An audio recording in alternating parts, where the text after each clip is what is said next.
You can help your life through music therapy. Give it a try and you'll surely see life is symbolized by the life tree.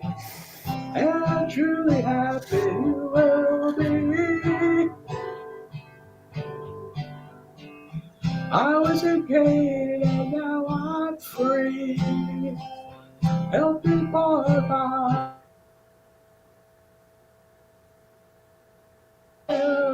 truly happy.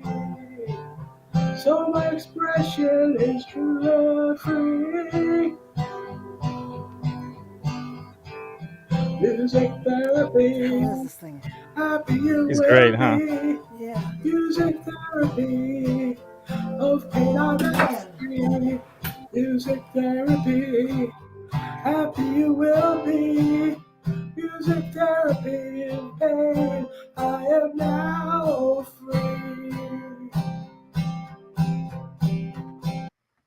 Well, thank you very much, Robbie. You know, I promised that I wouldn't use these anymore, but I have to use it for that. I have to. Hey, Janice, I'm going to bring your mic back. What's happening? I heard something fall down in the background. I'm like, oh, I better hit the mute on the mic. My chair went underneath my. Oops. Went crazy. Oops, sorry. I accidentally pushed the button again. What happened? Thank you. my chair went against a table that's in the back, so it was like all jumbled up. Uh-huh. But look, we have definitely got to do that Forever Young thing. Yeah. Oh, yeah. The Forever Young collab with Janice Yeah. Lalla, right? Yeah. And maybe we can have Robbie sing it. Or you want to sing it? I'm singing it. Oh, you're singing it. All right. Well, Yeah. Hey, everybody. Welcome to the Music is Therapy show with Janice Lalla as co-host. And I'm MusicTherapyLaz. I'm not a trained therapist. I've taken I was going to say that. some classes. Disclaimer. Disclaimer. I've read a lot about the subject of the brain and neurology, biology, emotional psychology, psychological biology. I mean, I have books, thick books like that I've gone through, and many others relating to social psychology, social anxieties, all these kinds of things. And I'm no expert at all, but I do try to learn from the experts. That's what we do, right? In this world, we try to find mentors and people that can teach us to be better at what we do.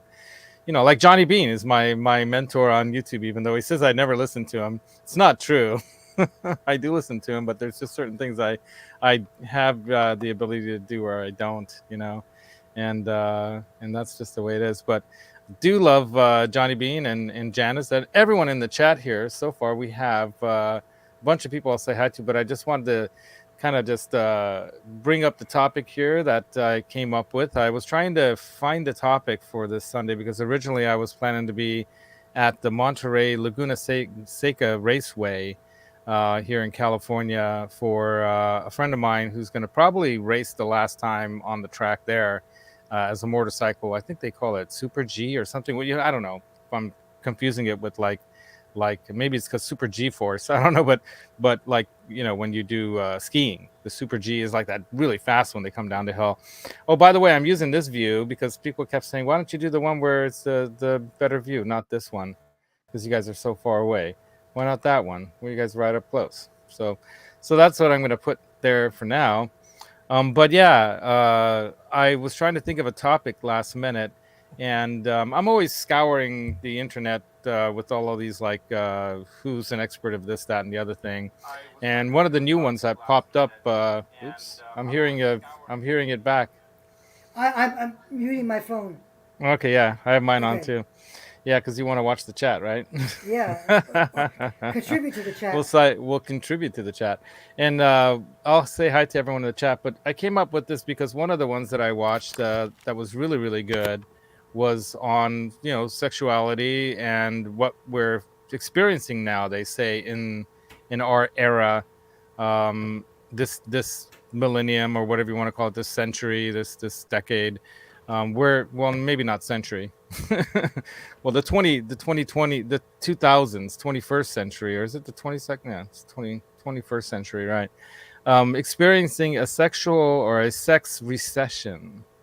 And it's a very interesting topic because I think that there's a lot of truth to how social media has definitely changed the climate when it comes to a lot of things that we do socially, and we are social animals, right?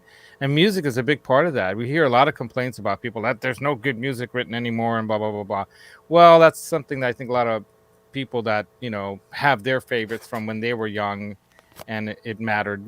Their experience in life was, you know this experience that was probably the most influential. Your high school era, your college years, those are like, that's when your imprint of music really sticks with you. That's like, that becomes your generational genre, right? Janice, you're too big. Go back I'm down a too little big. bit. Yeah, you look like you I'm look trying like to a get rid of the giant. glare. I'm Oh, trying to don't get worry rid about of the glare. It's all right. It's gonna happen if it doesn't that bother better. you. I think so. Yeah, I like that Yeah, better. What do you guys think? Do you like a that little bit. better? Anyway, otherwise it looked like you're I'm like, trying oh, to. "Rah!" Anyway, Well, that's sort so of part of it, isn't it? What we're talking yeah, about, right? yeah, right. Power, sexual power. Anyway, Yeah, yeah, no, but yeah. that is another thing that's changed. Women, in more powerful positions and free. So we'll talk about all this stuff. But that's why I came up with this topic, and especially I wanted it to be, because we have an hour. A little longer we can go. But sex, love, not drugs. I put sex, love, and rock and roll. How music affects, you know, our brain, our human sexuality affects us, and historically too. When did humans start using music and why and all this stuff. So it's a very interesting thing how music affects our brain. It affects our brain in ways nothing else really does. It's very, very unique in that. And so let's say hi now then to the chatsters. I affectionately like to call them sometimes. Let's see who's here, and then we'll get right on into the topic, y'all. So we've got Michael B first in, Ryan Hall also here, sex and rock and roll. Yeah, man. And by the way, I'm wearing my appropriate sex expressing kind of shirt here. There's Blondie with camp, I think it's fun time, right? Camp fun time on, no bra, you can tell. And, wow, if she wasn't an expression of female sexual power in the late 70s, early 80s, I don't know what was. Her and Pat Benatar and the girls, the sisters Ann and Nancy of Heart and Lita Ford, and then you have so many other people during the disco era. That's another topic that came up, and then we'll talk about your experience as a late teen in the late 60s during the whole love and what do you want to call it? That was when the sexual revolution really took off, wouldn't you say, in the late 60s? Yeah.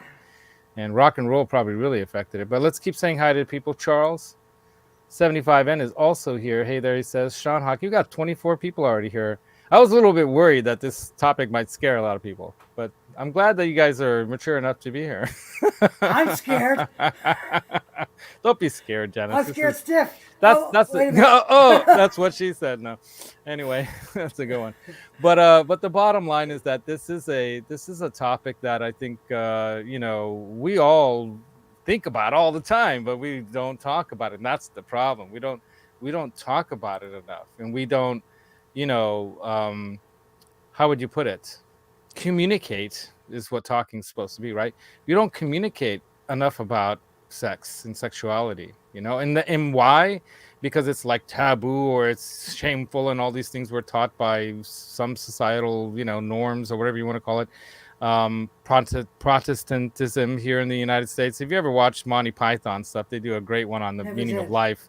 Oh, the meaning of life. That movie is so great because there's a scene where the Protestant versus the Catholic. The Catholics are popping out babies left and right, and they're poor as hell, but they're having sex and babies, and everyone seems to be happy, but they're stressed out, and all the other things that go with having too many babies. And then the I didn't Protestants are have sitting one. there. Yeah, see, there you go. And the Protestants are there, like, sitting across the table from each other, way far apart. They're supposedly a happy married couple, but they could have sex, but they don't. They could have babies, but they don't. So it's like there's so much in our social and cultural structures, that that want to control sex, and that might have a lot to do with the patriarchal, men ruling it all kind of societies and cultures. So there's that issue, and you see that even happening right now in the United States. There's a big push back, against sexual freedom and women having power and sexuality and having their own power over their bodies, and want to have babies when they want to have babies rather than when somebody says when you should have a baby or when you shouldn't. All these kinds of things are really, at the forefront, and we're constantly still struggling with these things, in our modern era, in our world. And our kids are growing up in this world too, so how they learn about sexuality, what did they learn? And then back to music. Music in so many ways changed the face of the world when it came to expression of sex. And it wasn't just during the rock and roll era. You look at in the early jazz days, and when people were being repressed because of the ban on alcohol and other drugs and everything went underground, and then it really let loose, because then, oh, okay, we're doing all this underground, everyone's going to keep it a secret, so no one's going to say anything, and then it really let loose, but then the music of prior to that, the music of the blues and jazz was just starting to come out, and then there was that renaissance of music that became rock and roll, and then that became R&B, and that became everything else that's not country or folk music or that kind of thing, Well, R&B definitely. rhythm and blues, and then you have soul. Barry White. What was that Marvin song? Gaye. Let's get it. I need the button for that. Where's the button for that one? Hold on. Barry White, can't get enough of your love. Yeah, That right. kind of stuff. Right. I can't remember all his titles, but a whole bunch of stuff. So much about he was so exuding all this passion. It make and you feel like you're being schmoozed. Yeah, you're getting schmoozed by a musical, by song. Isn't that great? Yeah. So let's say hi again to L&M Guitar Corner. He says there's a guitar safari raid going on. William De Silva saying hi to us as well. What's up, William? And then we've got Dan Gorman.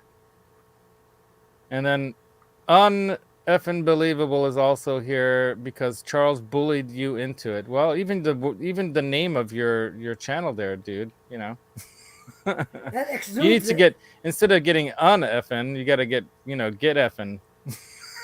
And then we got Mark's Gas Station. What's up, dude? Happy Sunday indeed. I don't know whose birthday it is today, but yesterday was Joe Satriani's birthday. I know that because of Johnny Bean's show last night. I was able to jump in at the end of that. And Sean Hockey also here. And BC Rich also here. What's up, dude? After the cartoons and all, you can pop in here and talk sex, love, and rock and roll. Hip Metalworks also here. R2R3 also here. Happy Sunday to all. And definitely, throw some comments and questions at us about this subject. If you have something you want to talk about in regards to this, we can talk about it. If it's mature and if it's something that doesn't hurt anyone's feelings or whatnot. Yeah, the first rap song, right? On major radio. Yeah, I know. Yeah.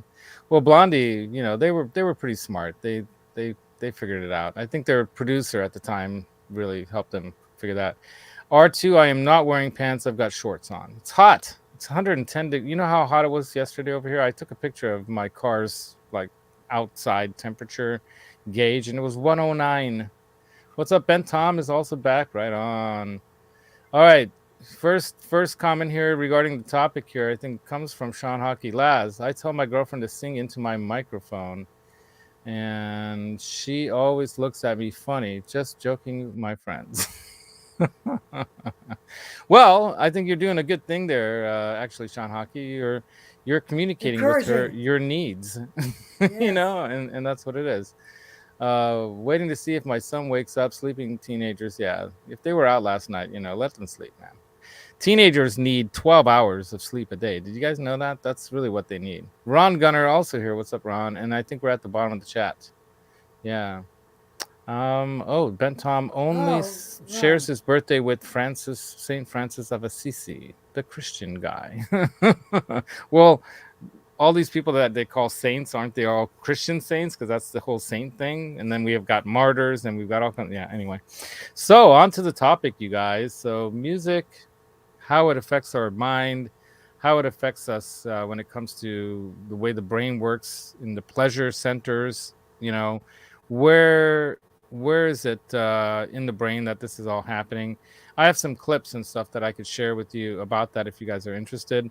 Um, Definitely can present some of that to you. But why don't we just talk a little bit about our own, like, personal, not personal experiences? That's another thing I wanted to bring up, is that Janice and I talked before the show.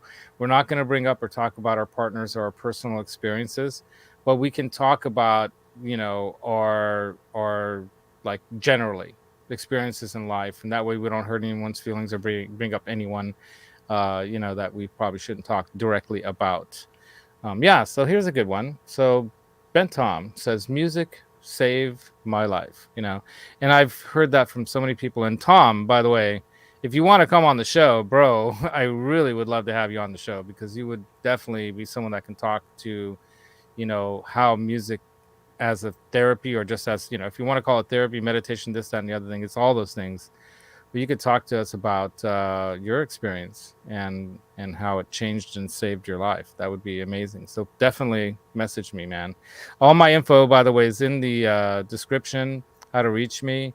And I do have a link or two already up there, but I'll add some more links after the show, because, like usual, I spend hours researching some of this stuff and trying to find these things, clipping parts out of TED Talks or documentaries or whatever, and then I'll send them to you via that YouTube link, like, list there.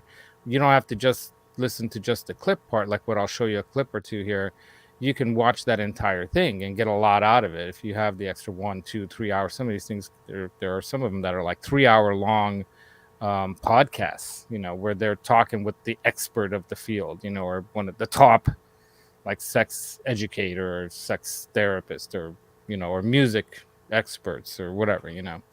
So yeah, right on, message me. All right, so we're gonna have on Ben Tom in the future, and we are gonna have Metalhead Hippie on, by the way, too. Just another, throw it out there to you all, that Metalhead Hippie and I did communicate, and we're trying to work it out so that he can be on the show when it's convenient for him. And we might have to do the show at a different time. So Sunday morning at 10 for me is like 7 a.m. or something like that for Yeah, him but he's doing the Deadhead radio show. on Uh, Sundays. he started it last night. He was on, so he closes like around 11 o'clock my time. Yeah, generally he's busy in the morning on Sundays, he says, setting up for the Sunday show. So we might have to switch it to a different time. Like, maybe we'll put it on a Saturday morning instead of a Sunday morning, right? And we'll go on after RJ Ronquillo or something. Right, Tom? What time is RJ? I think he's on like around 7, 8 a.m. Usually he gets up, he's in the East Coast, he's in Nashville. So, yeah.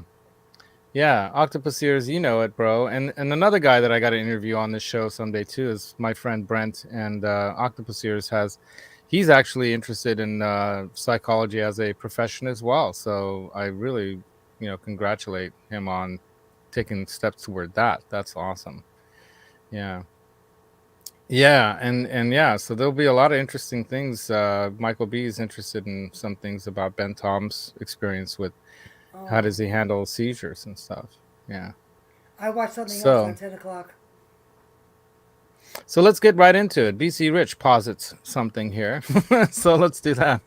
So one of the more interesting theories that I've read posits that percussion, being the earliest form of sound that humans made, was done in imitation of thunder and had a spiritual element to it as well. Very interesting.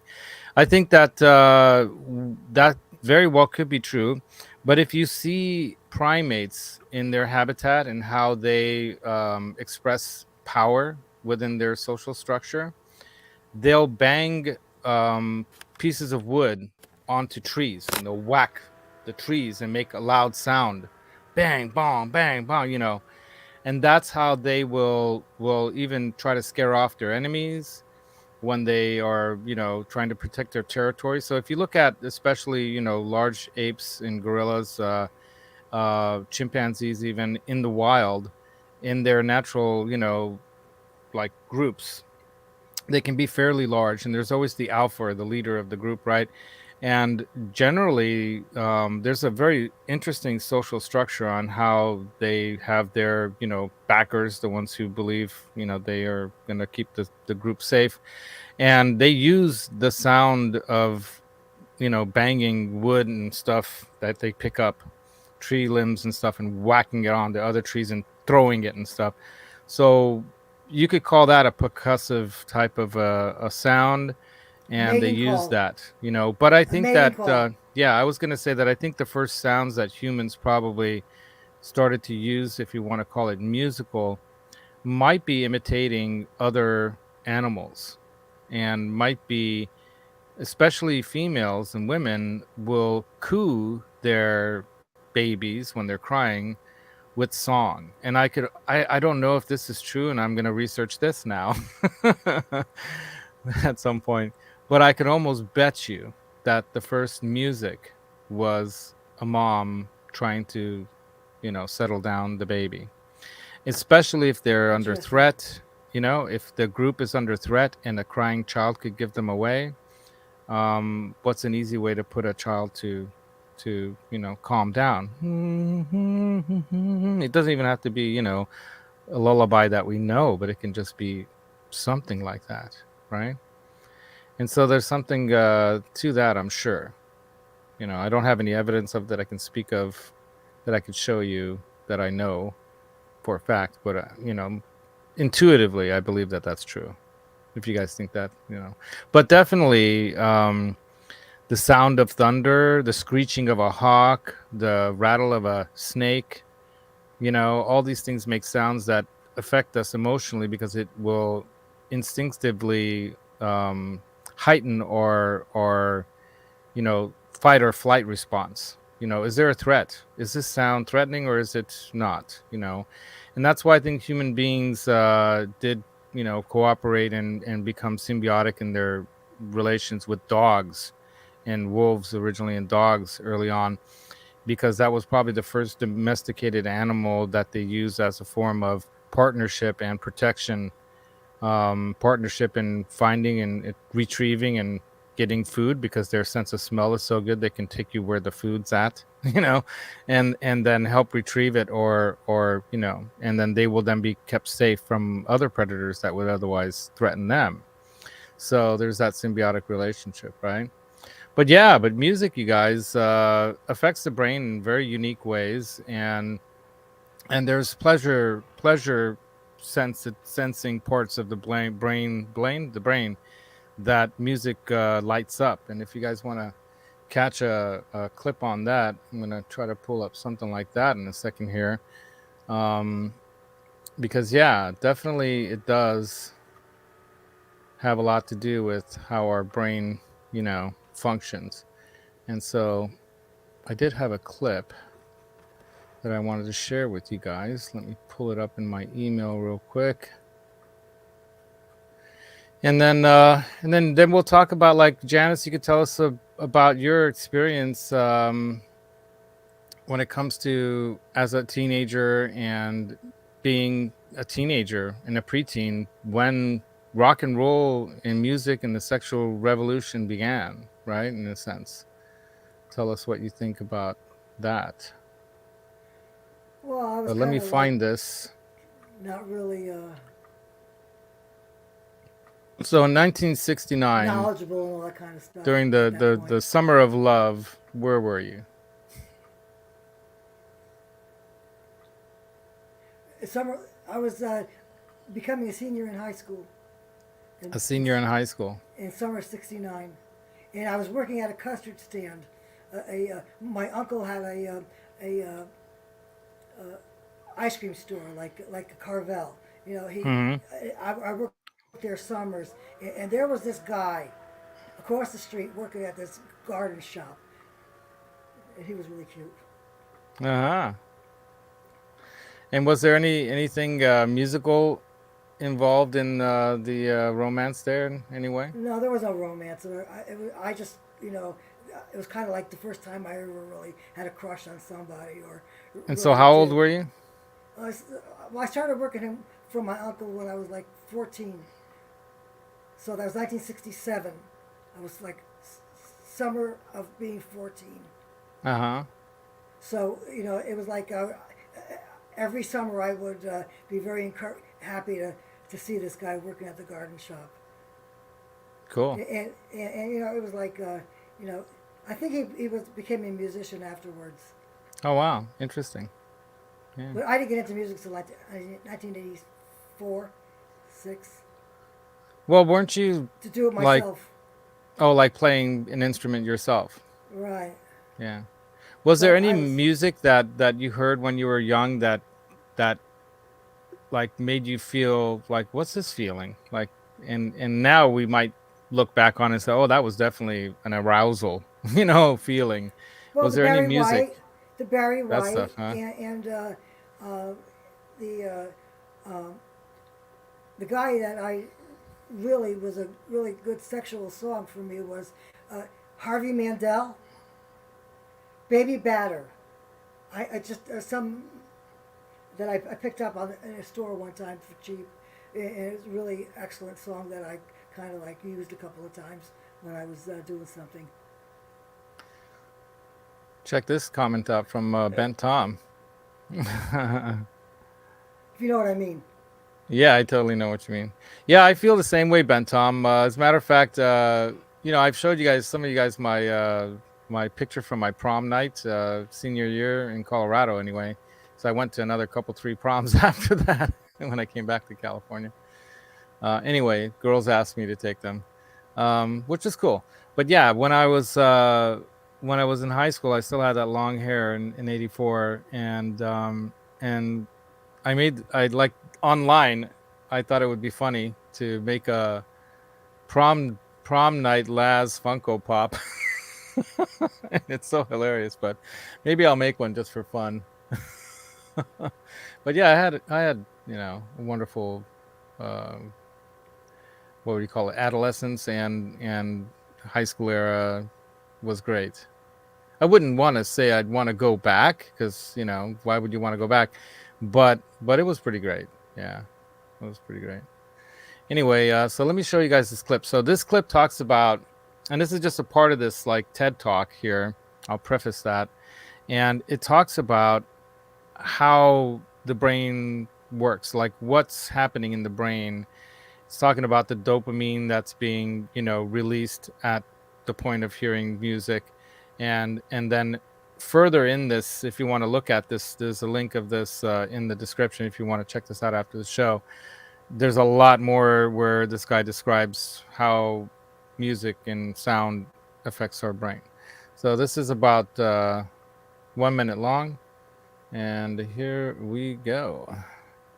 All of these cortical areas have to do with perceiving sounds and being able to plan for the future, which means that as you hear music unfolding, you're able not only to perceive the sounds, but you also have an expectation about what the next sound is.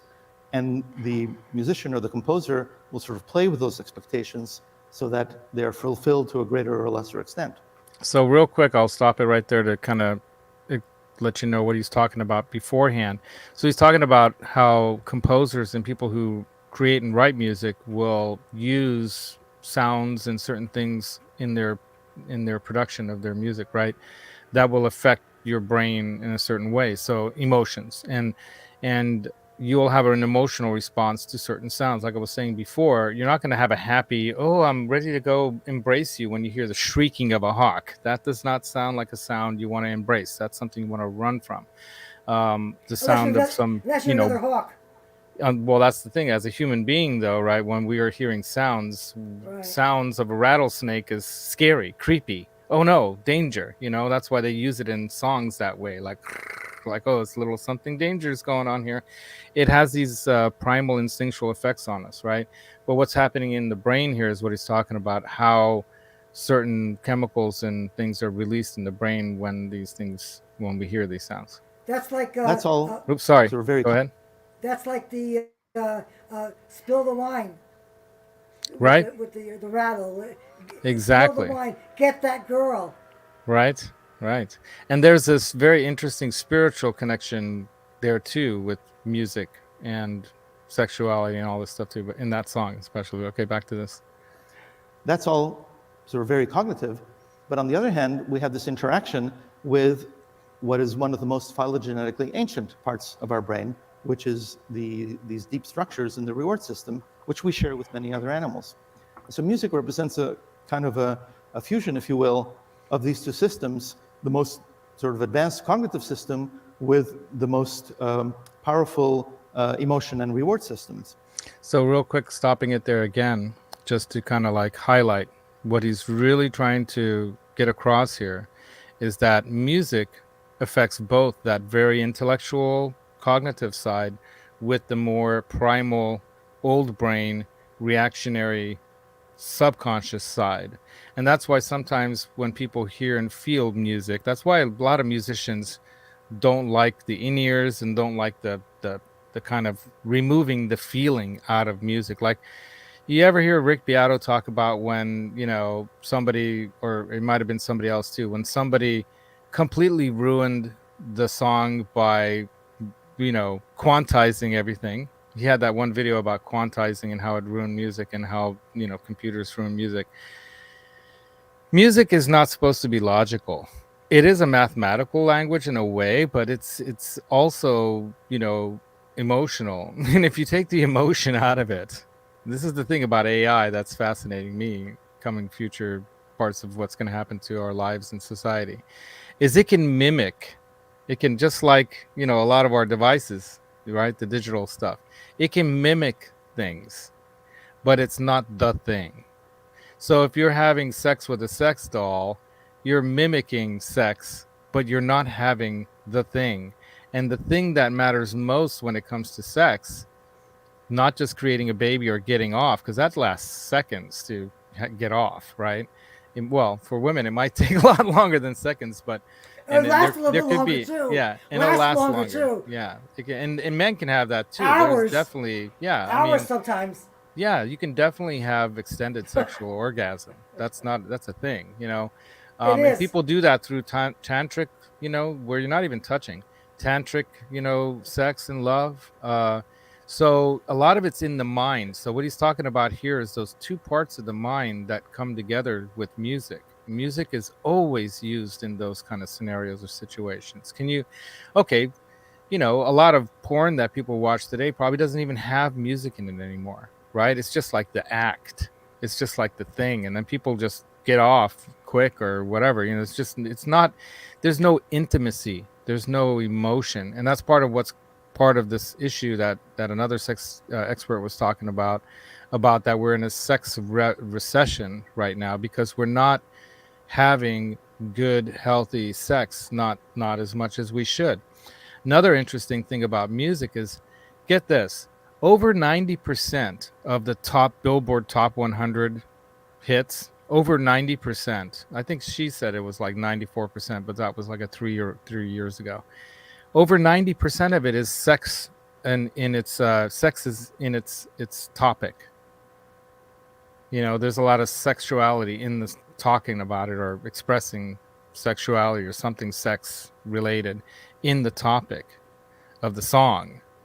So that there too, you know, tells you a lot of things. Number one, it tells you that, well, maybe that's one of the only places where people are going to get a, you know, some sexual expression out as an artist, because they're not having it themselves, maybe, or maybe they're trying to get other people to you know, realize that, hey, you know, there's this good thing out there called sex. You should have it too.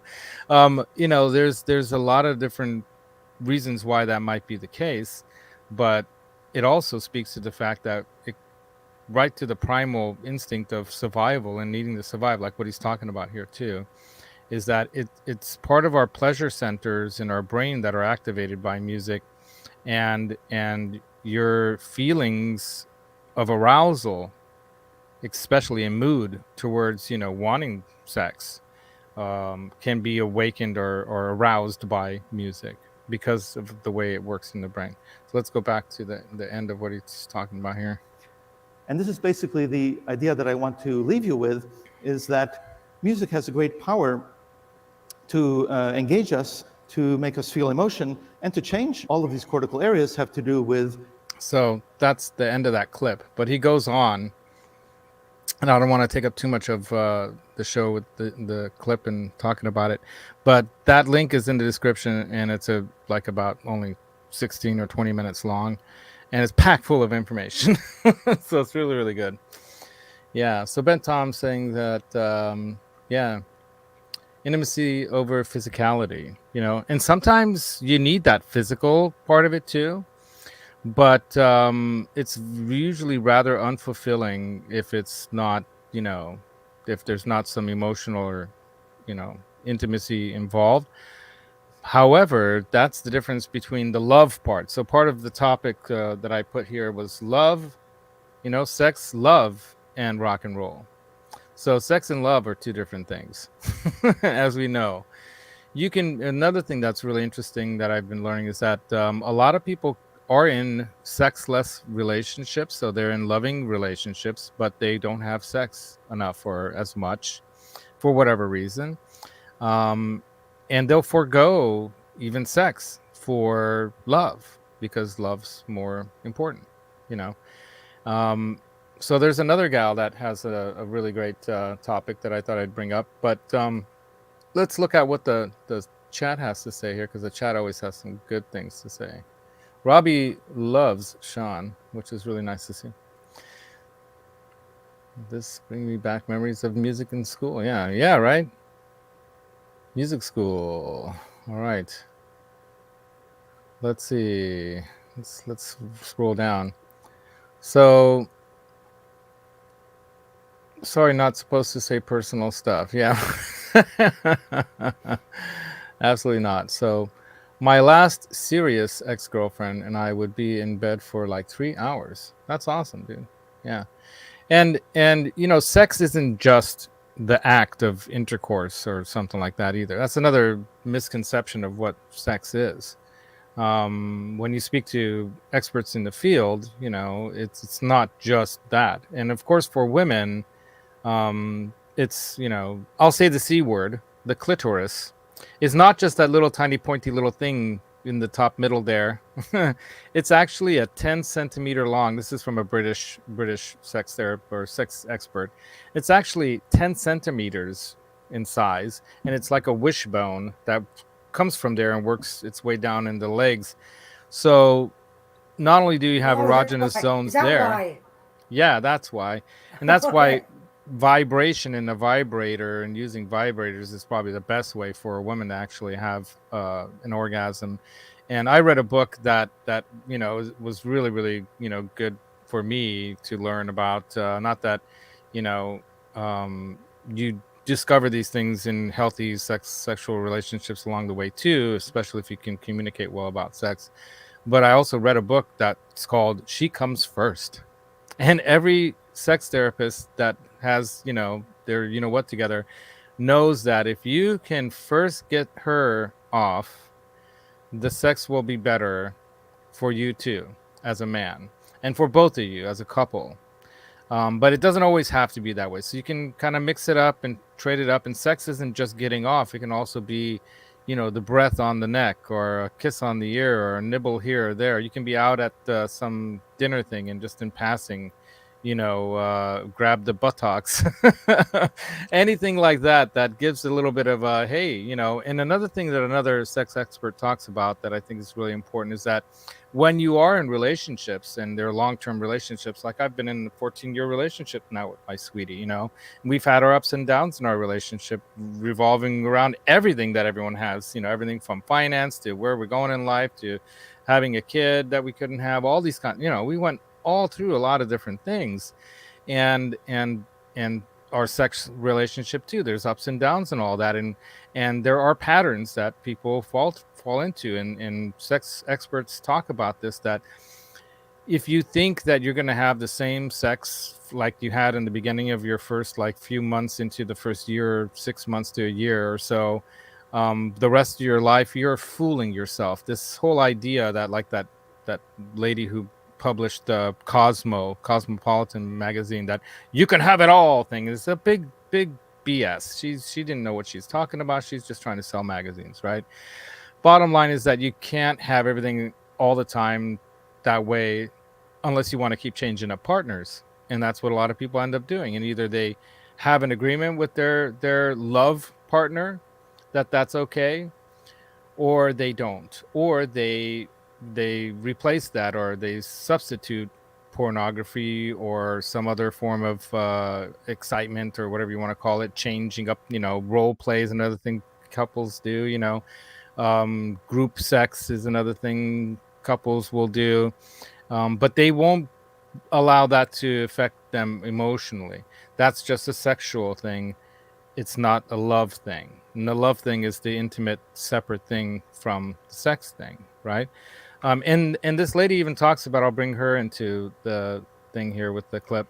She talks about how, you can have a sexless relationship and actually still be happy. Believe it or not, there are people that do have what they call a platonic relationship, but are still in a loving relationship and are happy. So, and I know some people like that. So, and that's fine. And this will happen also throughout your couple life, especially if you have children, especially if you have very demanding careers. But being able to communicate with each other about sex is probably the most difficult thing and the most important thing, because how society and culture almost makes it like, oh, it's taboo and you shouldn't be talking about it. And that's why we see it so much in music. And that's another reason why I use rock and roll in the topic, because I really think the blues, then jazz, then, a lot of the Latin music that got mixed with jazz, which is Afro, Cuban, and other kind of mixtures of African kind of beats and stuff. There's a lot of, sex kind of stuff going on in that. And so reproductive, kind of, what do you call them, rituals and stuff like that with music is always involved. I can't imagine, there not being, but, definitely involved. And so she definitely talks about how these things affect, our societies, and we go through these fluctuations, the pendulums swinging left and right on, sex is good, sex is bad, sex is good. It's like, right now we're going through, there's a lot of extremes, especially politically, that are pushing policy in the United States to one or the other extreme that can be really, hurtful and damaging to some people, So let's see what else. Oh, you dated a nymphomaniac one time, Bent Tom. Yeah. And it was tiring. Yeah. And that's another thing that, certain people may have the same sexual like level, if you want to call it that. And they need a partner at that level, but that might just be for that particular point in their life, and that might calm down later. It might change later. Definitely changes when you have kids. And that's one of the main things that people, if they're, and we're not educated about this stuff in sex ed. So when I had sex ed when I was 10 in 1976, it was just the mechanics of sex and how babies are made. There was no talk about the emotions of it, how things might change as you get older, if you have kids, what to expect, baby blues and all this kind of stuff, and talking about it, talking about sex with each other is really, really important. And if you don't know what to talk about, go find the information out there like I have, look for it, or even, join a group or whatever, try to find ways to read books are out there, and get an idea. So Guitar Man, he's an expert in the field, and wonder how you become an expert in the field. It's not always, there are some people that are in the sex industry, if you want to call it that, that have become experts in the field, because they have worked in the field of, I guess, what would you call it? The business of sex, one way or another. But if you become an educated, person, there's definitely entire fields of sexual knowledge and learning. So I'm making Megatod blush. I'm sorry, Megatod, but it might be a good thing. Yeah, and good for you, Ben Tom. You're a smart man. You're an educated man, and I'm sure you learned that from somebody or somewhere, right? And that's another thing, is that sometimes we can let down our guard as men when it comes to letting a woman have power in that part of the relationship. But it doesn't mean that you give up your power either. You share it.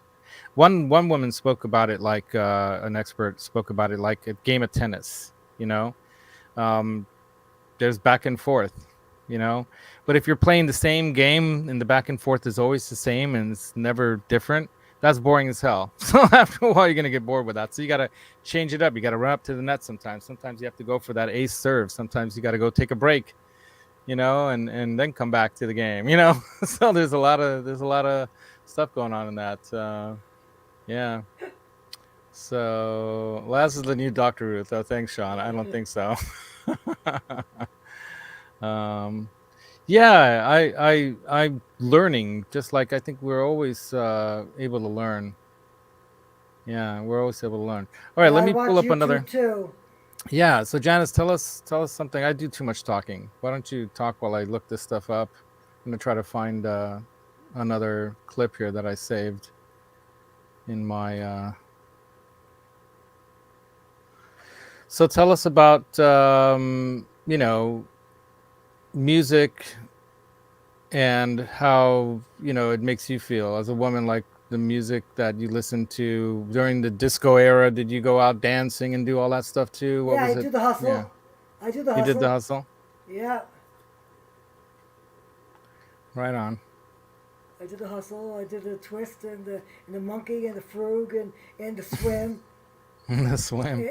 And how did it make you feel? Loose. Loose. Okay, so when you say loose, it meant that you didn't feel restricted or restrained. Right, more alive, yeah. More alive, yeah. I don't know what to say. Did all that stuff. Okay, I think here, I'm trying to remember what she's talking about here, but I did, in my email to myself, this is about the global sex recession. So I'm going to take that away. Let's go ahead and highlight that. I think I can do it like that. No, it doesn't work that way. It's so weird how I think I understand why Johnny Bean has 2 laptops when he does this, because it's hard to share screens while you're on the same laptop and then control everything the way you want to control it so that it looks right. I'm getting the hang of it though. Here we go. All right. So she's the #1 sex expert. She's a British writer and sex expert, not a sex therapist. So she goes into saying she's not a therapist, because takes a different kind of person to be one-on-one or in a group and being a therapist with people. She said early on that she would become too involved. Her personality type would become too involved, and it would like take over her life. She wouldn't be able to not take the call or not help someone right away. So she found that writing books about it and talking about it and researching about it was where she would really flourish. And so she's a writer and an expert and #1 selling sex expert out there. And so she's being interviewed here by a guy who does a lot of these kinds of podcast interviews of people at the top of their field, right? So let me bring that in. There she is. All right. In Japan, there's something like 30%, no, higher. I think more like 45% of people get to the age of in their 30s and they're virgins. They've never even had a sexual encounter. And if you don't give your body sex, your body doesn't want sex. So they could quite happily go through life completely sexless. That's what's going to end up happening with sex. We are becoming less and less and less. And, the more we go into a virtual world, the amount of people who rely on porn for sex, you can't even be bothered going out and finding a partner because it's too difficult. It's becoming less and less about the intimacy and more about just the getting off part. We're now in an AI world as well, Yes, terrifying. which is very interesting. Yes. Because you're now, you've heard about sex dolls and stuff like that over the years. But a sex doll that can speak to you with such depth and reason and apparent emotional nuance and understanding is really, really scary. In Japan. So I wanted to bring this into the fray of this discussion, and I'll have these links to these. So this is like an almost 2-hour long conversation that she's having with this guy, and it's fantastic. Going into, how a lot of modern technology is going to not just affect our world when it comes to living, jobs, opportunities, but our sex life and all this stuff. And she brings up a very important point there that I brought up earlier, that I got out of listening to that talk, about how intimacy is lost. And you can have a perfectly, like in the music world, you can have a perfectly good sound of a plexi, but you can't feel it. You don't feel it coming out of that speaker like someone who really has played a plexi on 11, and what that feels like. It moves you. It doesn't just move you, physically, because there's a physical movement too, but it moves you. That affects your body, it affects your physiology, and so that is what's happening with music, right? Music is moving you. So you were talking about that, Janice, so that fits perfectly with this, how those songs and that music moved you. Right? But Yeah. it's you gotta have somebody else to enjoy it with, though. Yeah. So when we go, like, And you went sometimes out you dancing, don't. right? So And did you go out sometimes you dancing? don't. So you just do you just do whatever you can to make yourself happy. And that's what I Right. gotta say. Yeah, you do have to do that too. Yeah. But like what I was saying about social, cultural kind of, structures and norms and all that kind of stuff. Music broke us out. It got us out. Whether it was at a bar or in the early days of a juke joint, in the South. It was always looked down on by the religious organizations that this is bad and evil, and you're going to go to hell. But it was human. People couldn't resist it because they had to express themselves.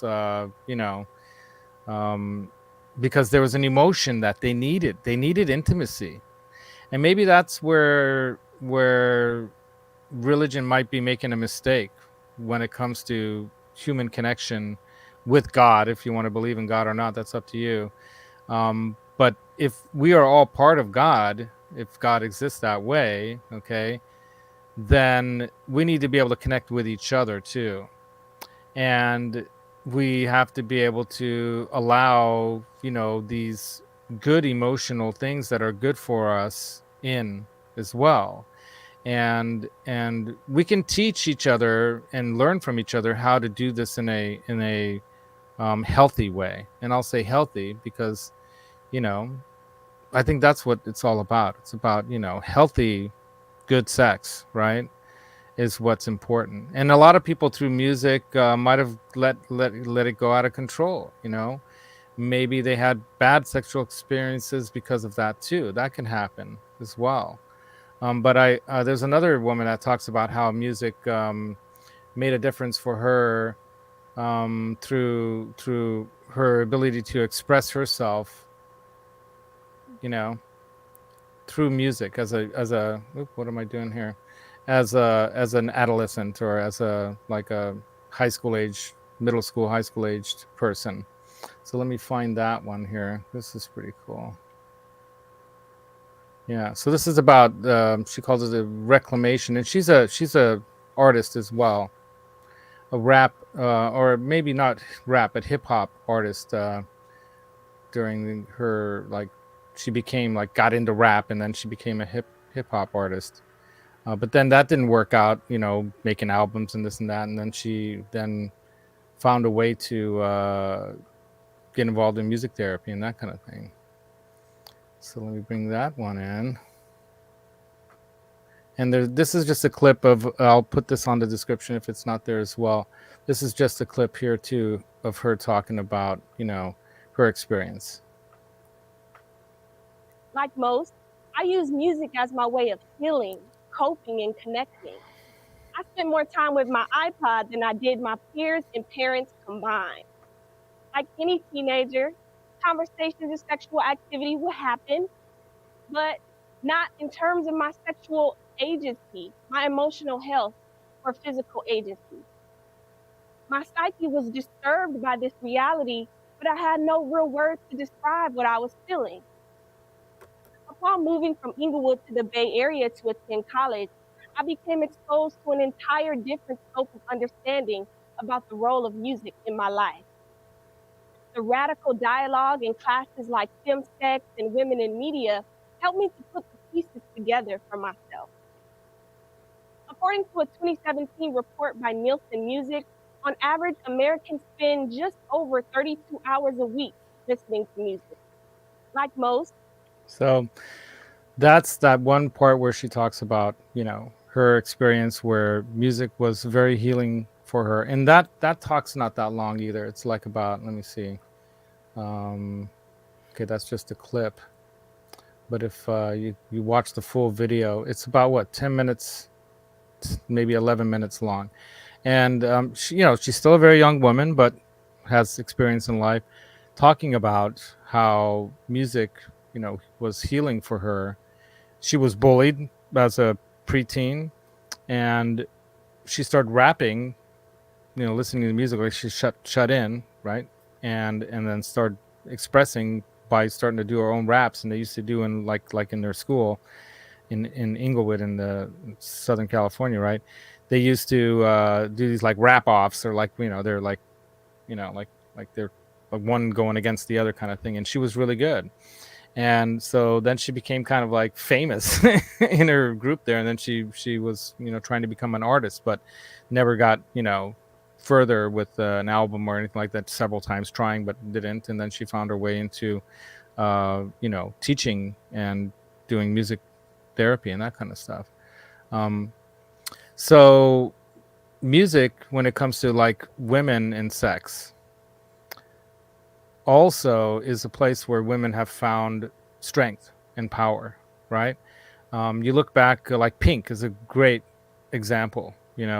Women, just like men, will use their sexuality. Look at Jim Morrison of The Doors. I mean, that guy, we turned around for the first time and faced the crowd. They probably, half of them probably fell to the floor, like, look at the girl screaming with the Beatles, uncontrollably. So tell us about that. I want to hear this story. A Hard Day's Night. Okay. We were seeing it in the movie theater like 5 times in 2 days. I was watching it. And we were all standing there on our chairs in the movie theater screaming, just like the people that were in the crowd. And it's like, that was really, very early on. I was like in maybe 6th, 7th grade then, watching A Hard Day's Night, 8th maybe. Right. And then Vanilla Fudge was around, Sonny and Cher was around, and they flaunted themselves too, So right. It was all part of their mating with each other was kind of Yeah, and what a combo that couple is too, right? So you have this gorgeous, tall, almost goddess-like woman in Cher. In her youth, oh my God! I mean, she, wow, right? And then you got Sonny Bono, who's like looks like Ringo Starr or something. He's like this little guy and with the big stash, but there was something, that brought them together, right? What an amazing couple they were, But there was definitely something going on in that era. That was really during the late 60s into the early 70s when the sexual revolution really started to break out, especially with, like, you saw it on disco TV shows. Did you watch that stuff? Like what was that one called? There was a Shana Na one that came on right before the Dance Fever show. Remember the Dance Fever show? in the I watched 70s. American Bandstand. American watched Bandstand, Shindig. Soul I Train. watched Hullabaloo. Yeah. And then Soul Train, and then even some of the other ones that, you know, had a lot of sexual innuendo in it all the time. What was the one with the kind of like the cowboy thing? No, there's the other. No, there was like that before everybody else's time. there was the one that was more like how would you put it? Kind of like cowboys and stuff. Oh, what am I? Oh God, can't think of but it was, you know, it was always musical and country and kind of folk stuff. Hee-haw, thank you, God. Yeah, I knew that you'd come up with it. Yeah, hee-haw. I mean, a lot of times the jokes, you know, they had the girl that pops up and she's like, you know, and there's like some kind of a sexual joke that they're talking about, something happening out there in the cornfield, you know. So music and sexuality always out there, and women have gotten more and more, you know, individual or their own power now when it comes to finances and their ability to take care of themselves. And at the same time, we have men regressing in that sense, you know, losing some of that power and trying to come to grips with that and understanding how they can share, you know, their power and be, you know, happy that way too, you know, right? Like music is like you got to be together, like with the beat, you know, like, because I mean it's like you got to be, you know, I can't know how to say it, but you have to, because it really gives you a good flow, like when you know, where you kind of like even go in with the beats of the music when you go and do stuff. Yeah, absolutely. And there is a rhythm to life, if you want to, you know, right, put it that way, right? There's a rhythm to life, and I mean, I don't want to be too graphic at the time, right now, but I think, did I get the point across? I hope so. Did she get the point across, guys? Well, they may need you to repeat it, Janice, maybe. Well, you got to go with the beat, right? Yeah, you got to go with the beat. Go with the rhythm. Go with the groove. You know, it's right. Like you don't. Some songs you don't really want to do stuff with, because some songs are fast. Some songs are slow. Yeah, slow. Yeah, so. This Anyway, is where it all ties in. It all ties in. It ties in right here. Rhythm. Yeah, the rhythm of the night, right? There you go. So yeah, and there's no, like I was saying before, there's no wonder that 90+% of the music that's out there is sexual, you know, in some nature. There's a sexual connotation or something going on about talking about, singing about, playing, whatever, about sex, right? Yeah. Like there's this one song, old song, Paul and Paula. Hey, hey, Paul, I've been waiting for you. Hey, Paul. Hey, Paula, yeah. You know that song. I mean, they were really talking about, you know, other things than just saying hi. Right. Tom says like the motion of the ocean. Exactly. Yeah. Remember waterbeds? I do. Mood music. Yeah. Mood music. Absolutely. Music. And you know, music does affect our mood, right? So we should use it as a tool, right, for that kind of thing. And I do that all the time at home here too. If me and my sweetie have a fight, or we're in a mood, or we're, you know, something's not going good and we're not happy, I'll say, how about we turn on some like happy, you know, meditational, nice music. and yeah, it works pretty good to change the thing. Yeah, I kind of try to be general about this thing. Remember that video that I showed you a few months ago, where it was like a pleasurable thing for me to watch as a woman, to see the playing of the fretboard. Mm-hmm. Oh yeah, I remember you talking about that. So do you want to be more detailed or no? All right. Let's just say this, you guys. There's too many people here. There's too many people here, but let's just say this. That could be if a guy can go like this really fast on a fretboard, imagine what he can do. That's what she was trying to say. Exactly. Imagine. Well, if you only knew where to do it.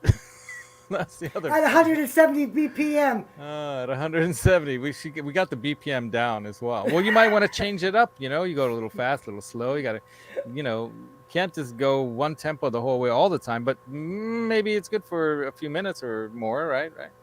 Anyway, but let me share this. I want to close on this one because I think this is only another 1 minute clip, but here's this young woman again. Young. She's 50 something, so she looks pretty damn good for 50 something, and that's because she's got confidence, and she, that's another thing that music can help you that way too. If you're feeling a little bit sexually unconfident in a moment, turn on some music that makes you feel, yeah, that's what Van Halen did for people, right? That's Roth knew what he was talking about when he, was using music as a sexual expression. And he got a lot more sex. Even Eddie Van Halen talks about in his first interview, like, well, one thing for sure, my sex life sure is improved since we hit it big, because music moves you and it excites you. And when you don't even have to be on drugs, music can be like, love is a drug, that song, right?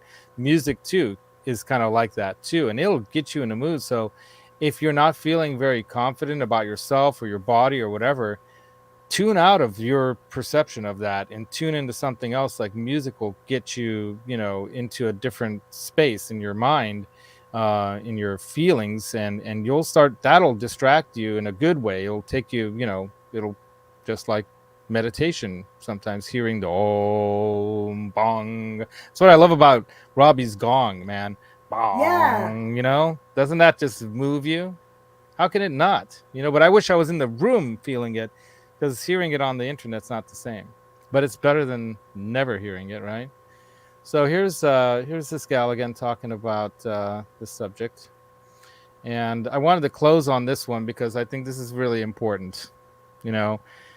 We need more sex, not less. Good sex. There's a sexual or sex recession going on. Listen to that fan going right now. That's a fan, right, Janice? Okay, just kidding. Anyway, on your laptop. You hear something there? Yeah, it's buzzing like really loud, and it's kind of funny. I have nothing in here. Anyway, that's all right. Like the PA You can listen back to the show and you'll see right at this point. Somebody clip that. Right when I start talking about you need more sex and more good sex in your life, all of a sudden you hear Really? Yeah, it's funny. But let's listen to this expert here again talking about that we need more sex and good sex, and you shouldn't feel ashamed about expressing your need for that and your need for intimacy and get it however you can, but think about what's healthy and how it's good for you. People always worry about diseases and all these other things too when it comes to sex, but like what she speaks about, especially for women, you don't have to penetrate or have intercourse to have good sex. And there are people that have lost the feel of their entire lower body, but have sexual arousal in other ways, like around the neck or the ears or the lips or the tongue or the eyelids. And it's amazing how the brain will experience a sexual feeling that way too. So anyone can have good sex. Okay, but let me end it on this because I think this woman is fantastic. I definitely am going to look into her books. She's written 14 books on the subject, so pretty prolific throughout her career. And I'm very interested in learning more. Not just for my own sake too, which obviously everyone can learn more, and I definitely could learn more. But so that there goes, it's going up into turbo mode. I'm messing with the with the chat now. But let's go ahead and listen to what she has to say here about more is better. The more you have sex, the better, because it gives you confidence. And sexually confident women who think they're good in bed. So increase your skills as well. If you're worried that you're not a great lover, read up on it, buy some of the books, go online, look up technique, because technique is very important. And the better lover you think you are, the less you worry about what you look like in bed. We all know that sexually confident women win all the time. And sexually confident women put on weight the same way other people do as they get on in life, etc., etc. You know, their bodies are different after pregnancy, but they don't focus on that. They're like, hey, I'm a brilliant lover. Who cares? You know, he's not looking at that. He's just thinking how fantastic I am. So it's more about increase your confidence as a lover, exercise more, and I mean, then the obvious, take yourself off social media, stop comparing yourself to other people, all that sort of stuff. But it's difficult. It's very difficult. And I think men suffer from this as well. That's so unbelievably true, especially the part that it also relates to men. So the more you have sex. So we'll end on a little discussion about this part here, because I think this is, you know, really a good place to end.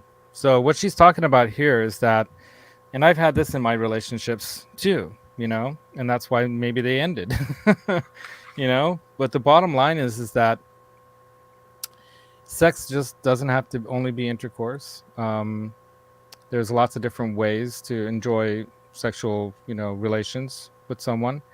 And if you're not getting enough of it, you're going to seek it out elsewhere, because it's your nature. And it's not evil or bad or shameful. Now, how you go about it and what kind of stuff you might be trying to, you know, get pleasure from, that can be dangerous. You know, people that are pedophiles, for example, is not acceptable in our society. But throughout history, you know, historical times, that was not an unusual thing. And there are many places around the world where it is still accepted and acceptable. There are states in our nation that still have laws on the books that allow sex and marriage at a very young age for some people.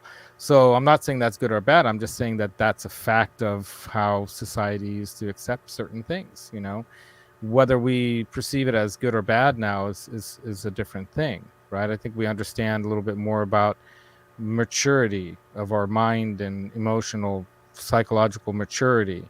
And that's why we've made 18 as an age, even though that may not even be a mature enough age when it comes to being able to say, go out and purchase sex if you're purchasing sex through some legal means. So if you go to Nevada, for example, you can buy sex, but you have to be 18. You can't be under 18. Where? Nevada has open, you know, prostitution. And there are other parts in the world, and the United States as well, where prostitution and that kind of thing is accepted. Gambling and all that kind of stuff too, you know, another form of getting off, right? People get off when it comes to like feeling good in other ways, you know, and they'll sometimes use one over another. Johnny Bean is here. Is this an infomercial? Yeah, dude. This is a much more informational show than what you're probably used to. I'm just kidding, man. And Johnny Bean's show has got a lot of information too, but it's usually more based around specific musical gear and subjects, right? But yeah, man, thanks for coming, dude. So what she's talking about there is that more is better, you know, because especially when it comes to men and women and their own self, you know, esteem and how they see their bodies. Everything is nowadays projected out there, you know, marketed to us, right, in a way that is perfect. You know, this fantasy of what life and what things ought to be. Even music, you know, the fantasy of, you know, the perfect song or the perfect gear, the perfect whatever, and what is reality, right? And that's a completely different thing when it comes to confidence and having the confidence to perform.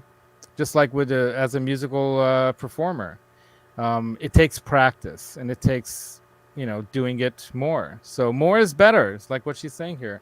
I'm going to replay this just for Johnny,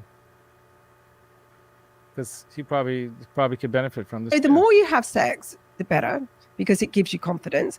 And sexually confident women who think they're good in bed. So increase your skills as well. If you're worried that you're not a great lover, read up on it, buy some of the books, go online, look up technique, you know, because technique is very important. And the better lover you think you are, the less you worry about what you look like in bed. We all know that sexually confident women win all the time. And sexually confident women put on weight the same way other people do as they get on in life, etc., etc. You know, their bodies are different after pregnancy, but they don't focus on that. They're like, hey, I'm a brilliant lover. Who cares? You know, he's not looking at that. He's just thinking how fantastic I am. So it's more about increase your confidence as a lover, exercise more, and I mean, then the obvious, take yourself off social media, stop comparing yourself to other people, all that sort of stuff. But it's difficult. It's very difficult. And I think men suffer from this as well. That's so unbelievably true, especially the part that it also relates to men. So the more you have sex.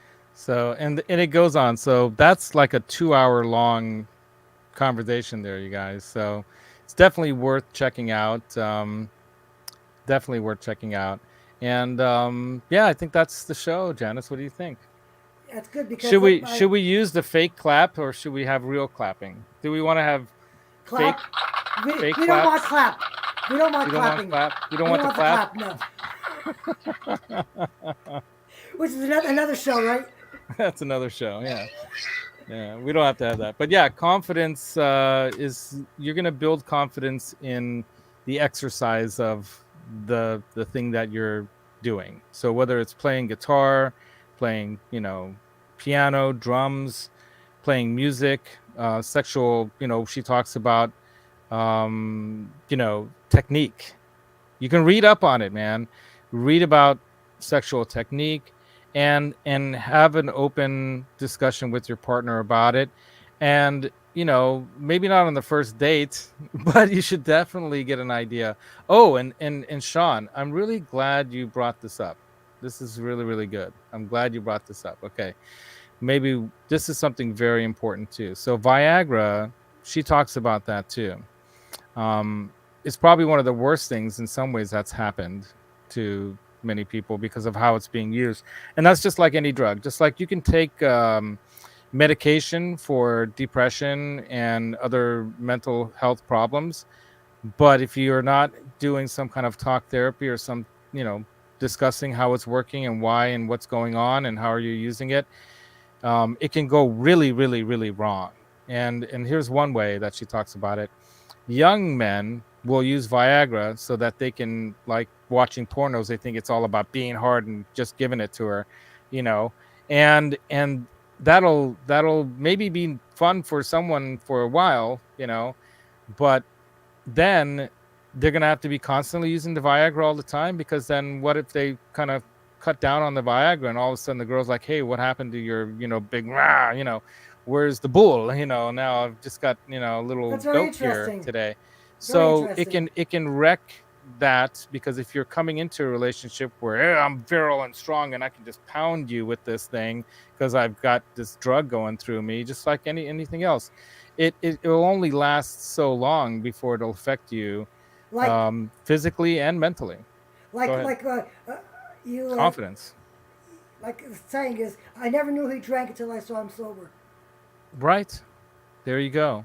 And so Viagra also can be a problem for men later in life too, because maybe the woman doesn't want that kind of sex, So as men get older, there's dysfunction in the way your body's gonna work. Just like women go through menopause, there's kind of a pause for men too when it comes to how things work. It doesn't work the same as when you were young and virile, Pardon me, I should have hit the button. I found that out about 10 years ago. Yeah, and it's okay. This is why educating yourself about this is really important. And another thing that for men and women is, if you're having some issues like that, talk about it, discuss it, but use music, go out dancing together, and if all of a sudden you're feeling something, do something about it. Don't just, not in the middle of the dance floor, of course, but don't just have the same old routine like the lady was talking about. I was telling you about it. I think it's one of these talks, like a tennis match. Okay, if you're just hitting over the net back and forth, back and forth, back and forth, back and forth, that's gonna get boring and pretty damn fast. All right, so you got to change up your routine. If you think that you're gonna have great sex in between, like she says, brushing your teeth and going to bed, probably not. And I think that's why some people end up cheating, because they're finding a partner out in the work world or somewhere out in the world. They're finding a partner in the middle of the day, or sometime when they're oh, they just closed the deal or something. They're feeling hot and You're ready. telling my life story Yeah. here, Laz. Well, it's everyone's life story. That's the thing, is that this is human. This is the human story, right? So I could write a book. yeah, you should write a book. You know what the best I way to don't write a want to book? implicate myself. You don't have to. That's why once you write a book, you take it to an editor and they edit it and they make it into something that takes you out. There are ghostwriters out there that write for famous people that their name goes on it. Why I'm telling you this is that one of the ways that the psych department head at the junior college I went to is a brilliant guy. He was NASA's head of neuroscience and stuff, their neuroscience department. So he's like the top of people, right? And this guy was the head of the community college psych department because he wanted to find smart, brainy people that are at their prime in that first couple of years of college, because a lot of smart kids are not the rich ones that can go to Stanford, right? And he's working with the guy at Zimbardo at Stanford, so they're they're planning. This is a planned kind of a thing, and so he's a brilliant guy. And one of the things he said is that write a journal every night, or when you wake up in the morning, if you want to do it then or whenever, or midday, whenever you feel comfortable. You can write it on your phone. You can email yourself the journal. You can even talk to your phone and not even have to write it down. You can send it to yourself and then save it in some form. And if you write a page a day, in a year, you'll have 365 pages. Right? That's a book. So in a year, you can write a 365-page book. Now, it might take more than 1 year, and there might need to be some, collecting the data and figuring it out and then putting it together. Not everyone can do that well. And that's why good publishers and editors that are really good, they really can make a book, But that's how you write a book, Janice. So just between you, me, and the 23 here, I would write, if I would title the book, "If My Cubicle Could Talk." That's a beautiful title. I love it. Yeah. Start writing that book today, Janice.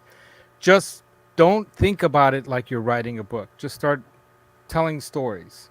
Oh, that one day I remember, and just write it down. And if you don't have a pen, or you don't want to have to type it because it's distracting or difficult to type on the phone, just use the voice recorder and then play it back and write it down, or play it back and type it out. And then you might even remember more, just like when you see a movie twice or you hear a song more than once, you hear parts in it that you didn't hear before, right? Heather. So, Feisty Heather, Feather. you have no idea. You have no idea, Heather. Yeah. What's going on? The title of my book. Yeah. Paul McNary, thank you for coming as well. So that's the show, you guys. I hope you guys enjoyed the show. We got 23 people still here. Yeah, Ben Tom says, hey, don't forget about Pete Thorne's show today. Definitely go hit that if he hasn't already started. Definitely go there. And then leave me, comments in the comments, you guys, please. It'll help this show. I need to try to build this show. And this is really what I wanted to do. This is really what I started YouTube for. Outside of wanting to put my own music up, I never, dreamed or hoped that I'll become a hit writer, songwriter. I like to put up my music when I have time for it, and I like to do it in a way that is good or sounds good. I don't want to just put up anything. I'm pretty, not perfectionist, but I want it to be at least at some kind of level of quality, and that's why I haven't put up a lot, you guys. But the bottom line is that, let me know in the comments what you thought about this show. Just go over there and give me a thumbs up. Subscribe if you're not a subscriber yet. Help me grow this, and share this if you thought this was a nice show. If you thought it was a good show, share it to people, and tell me what you liked and didn't like about it. I have thick skin. I can totally, if I can be on Johnny Bean's show. I have a thick enough skin to handle it. So, tell me what you thought was good or bad. Obviously, I'm using the microphone closer to my face now, so it sounds better, but I do have plans to update the studio. I'm probably going to have to sell some gear so that I can buy some other better gear. And I talked about this purge last year, and I definitely am going to do a pretty massive purge of gear. You coming gotta, soon. You gotta stripe that that microphone just like your black and white thing, your guitar up there. I could do that. That's a good idea. Do like a yeah. I was gonna do like a BB-8, like a mini BB-8 Star Wars thing, but But maybe the white and the the Van black would go Halen. great together, like Yeah, the twin thing. I like your thinking, Janice. Van Halen. That's right, man. Right on. So thank you very much, Blackjack Guitar. Love having Janice as my co-host. It was wonderful to have a woman's perspective, even though I did all the talking pretty much. I got to let Janice talk more. Well, Huh? it's good because I didn't want to say too much, so All right, there I you think go. I did say too much. No, you didn't. No, you didn't. Yeah, you did it fine, right, Feisty Feather? Did Heather, I say too much, Zach? Did I say too much? did you say too much? Dennis Ellis, dude, what's up? Nice to see you here, man. Yeah, thank you so much. You're at band practice, dude. I wish I was at band practice. I love that. My sister's coming in like an hour and a half, and the family because they haven't been in my house like for 22 years. Wow. Yeah, that's right, dude. I hope that goes well. I'm sure it will. Yeah. You know, I put a little here's thought- one bit of advice for you on that, and this is something that I'll advise you on. I don't have a problem giving advice, obviously. I appreciate this. My advice is don't have any expectations. Whatever it is, and build on what does happen. Cherish the moments that are good, and build on those. And don't let the negative moments, because there will always be those. Don't let those bring you down or give you a reason. I'm not going to do this again. You know, try to build on the happy moments, and don't expect it all to go perfectly well. You know, don't have big expectations. Just let it be what it is, right? Yeah, man. Yeah. Zero expectations, and then you won't be let down. Because I always go to their house, their house, and so it's like, Yeah. and then gift giving time comes, and they don't know one thing of what to give me. Well, you know what? I'm always living in your world, so maybe it's time you start living in mine. Yeah, expose them to your world and show them, the Who things I that am. make you happy, and play some music for them or whatever, and hopefully they'll enjoy it. If they don't, that's okay. Maybe that's why Right. they have their world, because that's what they enjoy, and it's okay. You can let them have that. Bottom line being that you want to let them see you in your world, because you want them to know you better, and that was like what we were talking about, that you want to achieve with this. So Right. express exactly. that. You can communicate that with them, and it's okay. It's all good. Hopefully if they don't like it, that's fine. Some people vanilla, some people chocolate, some people pistachio nut. And I also have to, show them my house because I have no will. I have no descendants. I Yeah. don't, and I want to know what they feel like how what's going to happen to my house. In the next maybe 10 years. Yeah, it's good You to know? show them that you care enough about them, so that you're thinking about them. Like what would you like when I go? Yeah. You know, And you might not want to bring that up in the first get together here, though. You might want to wait for the second or third or a future get together, because they might think, "Oh God, is she gonna do something to herself?" well, they know that I'm not really doing too well, so Yeah, well, there's that too, right? Your physical Yeah. health, and you're being So- open and honest about it, which is really, really great. Yeah. Well, Janice, I love you. Thank you so much for coming on the show. We're gonna use the clap track again, just at the end. Well, you got to do my favorite thing though. Oh, the favorite thing. Okay, of course. So, if you guys don't know what Janice's favorite sound is on one of these little things, it's this one.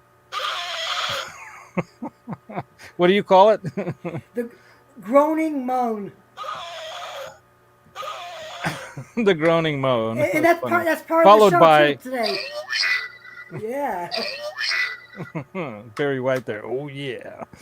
Anyway, let's get it on, y'all. Go out there and get it on. Enjoy your day. Hope you learned something from this. I'll make sure to put all of those links that I learned a lot of this stuff from on the description, if it's not already there. I think I only have a couple, 3 up there right now. I'll make sure I put the rest on there. And have an awesome day, man. And Until next time. Subscribe to my channel.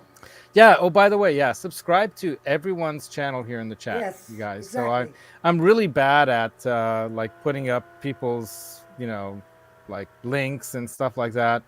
I think, like I said, that's why Johnny Bean has 2 or 3 laptops and computers, like got bunches of them. He's been doing this long enough to where he says, okay, if I'm going to do this and do this well, I really need like this kind of setup with all this stuff set up properly, right? So he's really put a lot into it, and he's made a career out of it, and that's awesome. I think that's great. Ryan Hall says, Janice, sorry you don't have any family, hon. You always have family here. Yeah, right? Here, if you ever want to chat. Laz has my email anytime. Yeah, reach out to each other, you know. We all have stories. There's Janice's. There you go. Go check out Janice there. And you guys know how it works, right? You can go back into this show and go back into the live chat, even when it's not on, you know, because it might take a while for it to load up, like with StreamYard and YouTube. It takes a while after the live stream ends for it to then load up. So you might have to come back hours later to you know, be able to click on people's names in the chat, see if they have a channel, see if they have content, and just subscribe them. It costs you nothing. You don't even have to watch their videos, though it does help, you know. And sometimes what you can do is you know, I found out by accident that when I have YouTube on and I just turn the TV off, it still keeps going. So YouTube is going on in the background. And so, like, if I don't have time to watch Metalhead Hippie or some other show that I can't sit 5, 6, 7 hours, but I want to give them the watch time, I just leave it on the TV. I turn the TV off and I go do my errands or whatever. And YouTube is running, because it's a computer. It's running the TV, the Samsung is. It's running with the YouTube still going in the background because I didn't click it off. I didn't sign out of YouTube. So it's just like if you have a phone like that, because I pay for YouTube. I think maybe that's why I pay YouTube monthly. And because of that, I think I have, you know, it can be going on in the background even when like the screen's off or whatever, right? But yeah, communicate with each other, help each other out. If you guys need some, you know, help with something, reach out to your friends. I'm always available to you if I can be. So Robbie's reached out to me several times in the past, and we've talked some things out, and I think it really helped both of us, you know, have a better understanding of not even each other, but even this whole YouTube game, what this is, you know, like the social media that lady talks about. She talks about get off social media. What she's saying is, you know, hey man, you can be a user of social media in a good way too. I try to do that. I'm trying more because I think I've overdid it for a while, especially, right? And buying all this gear, especially, you know. But definitely you can overdo it. And so you need to have balance. We'll bring it back to balance. balance, man. Daniel-san needs balance, right, in his life. You need to have balance in your life. So try to be aware. And that's one way, you know. Be retrospective and be aware of what's going on around you in your environment, your relationships. It's great to have social media too, because we need to be social, but go out and be social with people too, you know. But I think what's wonderful about YouTube and what we found, this community I call here, you know, on YouTube, all these musical people, is that we found our clan, man. We found our tribe. You know, here we are. We're like, hey, you know, we love to talk about musical gear, about music and getting together, you know. But definitely get out there and express it with your other family members and friends and stuff who aren't maybe interested in going online or even watching these videos or whatever. Some people find it boring, you know. Definitely go out and spend some time with them, just like Janice is with her relations, right? My sister and her 2 kids. Yeah, so your family. There you go. And Auntie Janice. No, right? They call me AJ. To her kid. AJ. And Janice, AJ. Aunt Janice, AJ. I love that, AJ. That's so cool. All right, guys. So see you guys later. Happy Gong Day soon. That's right. Happy Gong Day. We're going to have Robbie doing his, go check out Robbie's Sunday Sounds, right? Yeah, I have right to do on. that. Sunday Sounds. Yeah. And check out Janice's show. And until next time, you guys, don't forget that the secret to tone, or I guess musical expression or whatever, is in your mind, right? But it's also coming from your heart. So I use tone because that was the thing when I first came up with that. Secret to tone is in your mind, but the feel comes from your heart. So make music, put it together with your friends. Janice and I talked about maybe doing a quick latency jam at the end of this, but I think we've gone too long. And let's end it now. Not today. See, you got to listen to your partner here. I got my co-host partners like, not today. You got to be all right with that. So until next time, you guys rock on. we have to really do the levels like you did with Michael last week. Yeah, right. Yeah, we got to prep for that. So it sounds good, prep for that. right? And maybe we can both hook up and get like an interface. I have an interface. There you go. So let's get the interface working.